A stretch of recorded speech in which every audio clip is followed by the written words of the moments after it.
Boa tarde, tudo bem com vocês? Bom, no último vídeo nós falamos dos diagramas termodinâmicos, né?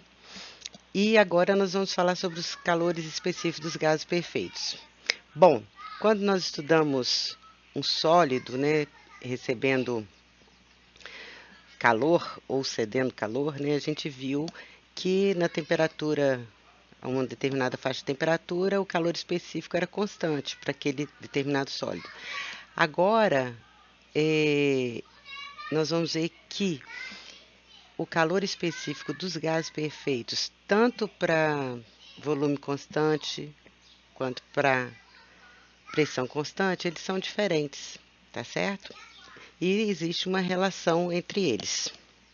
E o mais legal ainda é que a relação entre eles nos dá a constante universal dos gases, que é o que nós vamos ver agora, tá? Bom, uma transformação a volume constante, ou seja, nós vamos sair do estado inicial e vamos para o estado final, só que vamos manter o volume constante. Igual nesse exemplo aqui, ó, saindo de A, indo para B, isso aqui é a pressão constante. A gente teve aqui, a volume constante, tá vendo? Não há realização de trabalho. A área abaixo da curva é zero. Bom,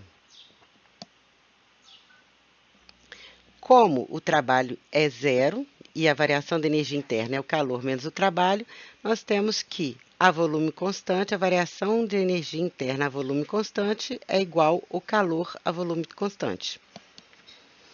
Se nós fizermos a pressão constante, que é esse exemplo aqui, né, saindo do estado inicial A, indo para o estado final B, mantendo a pressão constante, o trabalho vai ser a pressão vezes ΔV, naquele caso, né?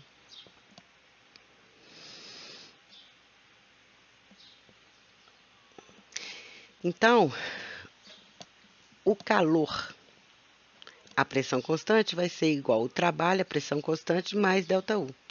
Vamos aqui, olha. O calor vai ser o ΔU mais o trabalho. Passando o trabalho para o outro lado. A pressão constante. Esse Pzinho aqui quer dizer a pressão constante e esse Vzinho aqui quer dizer a volume constante, ok? Ou seja, o aquecimento da massa do gás numa transformação isobárica, ou seja, a pressão constante, é acompanhado de uma realização de trabalho, já que o volume deve aumentar, para que a pressão permaneça constante. Porque se nós aumentarmos a temperatura e permanecer o mesmo volume, a pressão vai aumentar.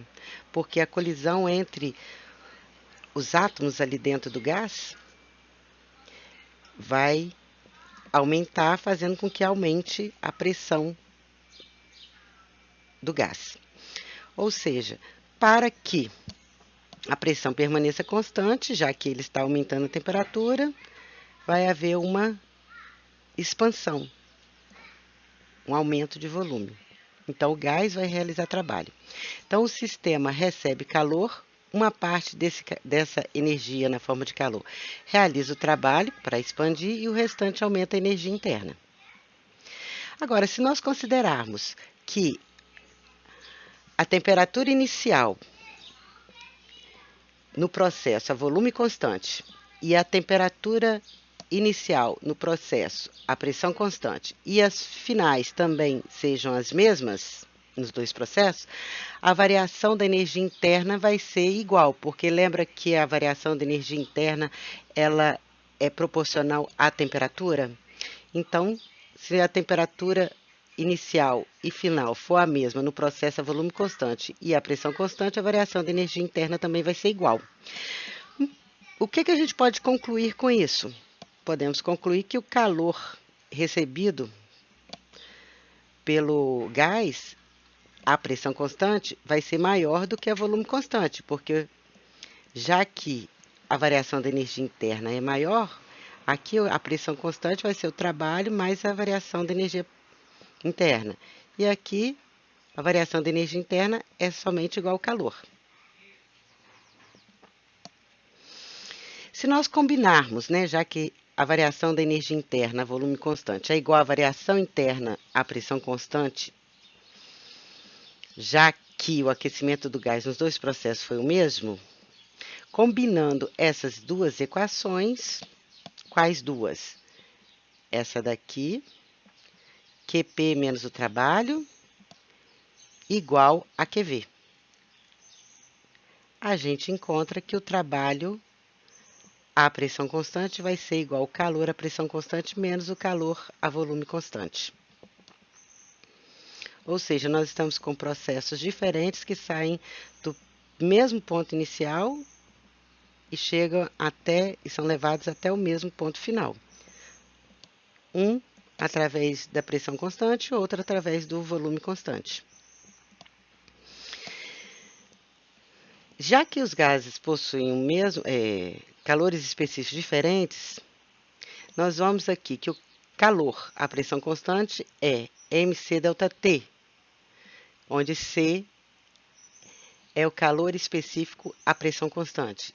E o QV é igual a mc ΔT, onde CV é o calor específico a volume constante, sendo que CP é maior que CV, já que o calor recebido à pressão constante é maior do que o calor recebido a volume constante.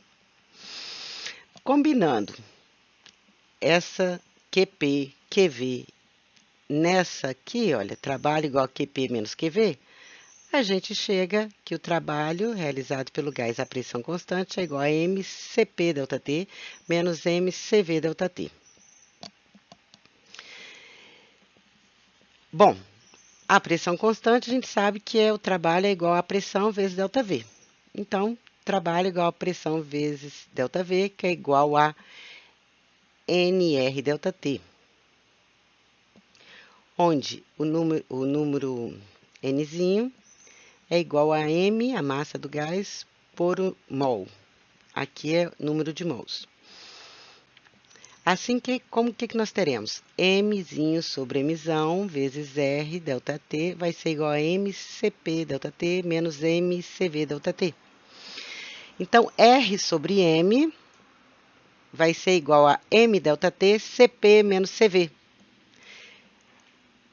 M ΔT, coloquei evidência aqui, cancela com esse M ΔT aqui, eu tenho que R sobre M é igual a CP menos CV, onde esses dois Cs aqui são minúsculos e são os calores específicos. Se nós passarmos esse Mzão para o outro lado multiplicando, nós vamos ter o mol do gás, o Mzão, vezes Czinho, calor específico à pressão constante, calor específico a volume constante. Essa multiplicação aqui é igual a um C maiúsculo, que é o calor específico molar, tá bom? Então, aqui nós conseguimos escrever a constante universal dos gases, R, que é Cp menos Cv.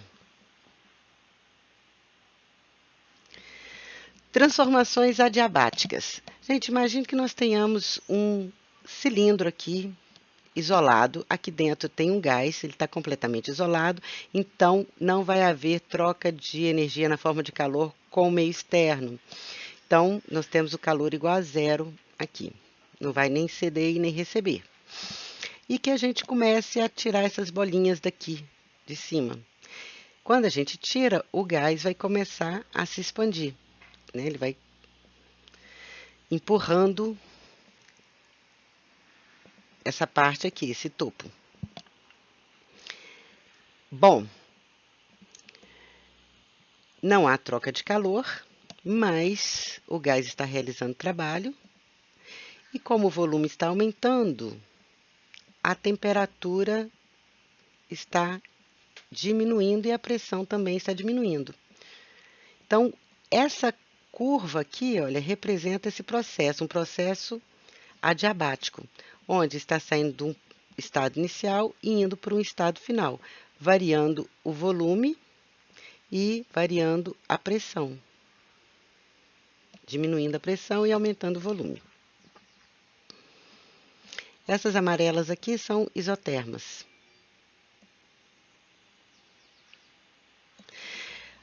Onde a gente pode ver a aplicação disso?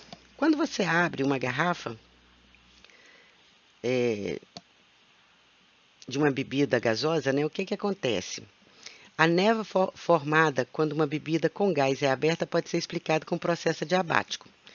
Na parte de cima das bebidas gasosas existe dióxido de carbono e vapor de água. Como a pressão do gás é maior que a pressão atmosférica, o gás expande para fora do recipiente quando este é aberto. Como a expansão é rápida, ela é adiabática. Não tem tempo suficiente para que haja troca de calor com o meio. A única fonte de energia para o trabalho é a energia interna do gás. O gás vai realizar trabalho porque ele está expandindo. Como a energia interna diminui, a temperatura também diminui. Lembra que a energia interna, a variação da energia interna, ela é proporcional à variação da temperatura, o que faz o vapor d'água se condensar nas gotículas.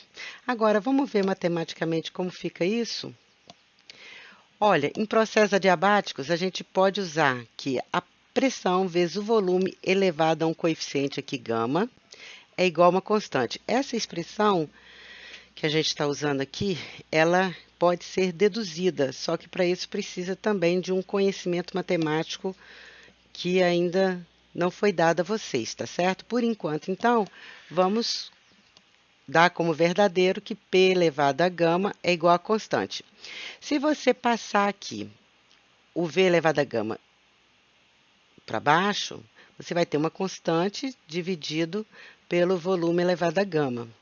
Então, a pressão vai ser proporcional a 1 sobre o volume elevado a gama.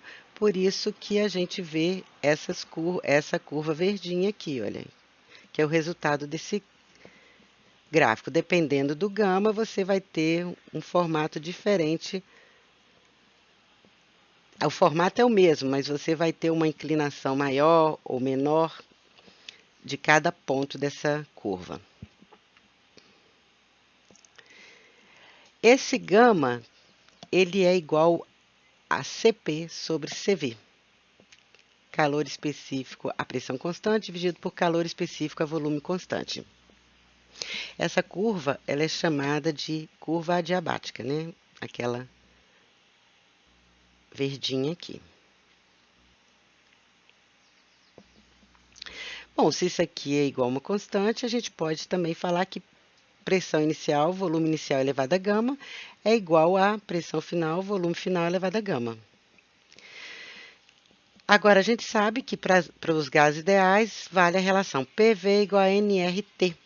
Então, se nós substituirmos essa expressão aqui, no lugar da pressão, eu vou colocar nRT sobre V, aqui no lugar de PI, no lugar de PF, a gente chega nessa equação TI, VI elevado a gama menos 1, igual a TF vezes VF elevado a gama menos 1.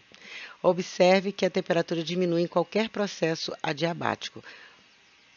Volume final aumenta, então a temperatura vai ter que diminuir para que permaneça essa igualdade. Bom, e esse gama? Como que a gente faz para achar esse gama aqui, né, que é o CP sobre CV? Bom, para gases monoatômicos, esse gama é aproximadamente 1,7. Diatômico, 1,4. Poliatômico, 1,3. Vamos aqui um exemplo. Uma molécula monoatômica, tipo hélio, ele tem 3 graus de liberdade. Se ela é monoatômica, ela não vai girar. Então, ela rotação zero. Translação, ela pode transladar nos 3 eixos, x, y, z. Então, por isso que tem 3 graus de liberdade aqui. Ou seja, meio de kT para cada sentido do movimento. Diatômica, o oxigênio, 3 graus de translação, porque ele pode transladar nos 3 eixos. De rotação, ele tem 2, porque se eu tenho 2 oxigênios, eu tenho uma reta que liga os dois, e eles podem girar em torno de um eixo perpendicular à reta que liga os dois. Tá certo? Então, ele pode girar de duas formas ali. Então, tem graus de liberdade 2. Somando os dois, 3 e 2, eu tenho que o total de graus de liberdade é 5. E a poliatômica tem 3 de translação, 3 de rotação, o total 6. CV, o calor específico molar, é 3 sobre 2R para a monoatômica, e o CP, que é o CV mais R, é 3 sobre 2, é 5 sobre 2R. Como o gama é CP sobre CV, você coloca aqui 3 sobre 2R dividido por 5 sobre 2R dividido por 3 sobre 2R vai me dar aproximadamente 1,7. Pegar 7 sobre 2R dividido por 5 sobre 2 vai me dar 1 sobre 4. E 4 dividido por 3 vai me dar 1 sobre 3. Então, daqui que sai o valor de gama, tá certo? Bom, meninos, por hoje é só. Fica, então, para a próxima aula, mais um pouquinho de física, tá? Fiquem com Deus e tenham um bom dia.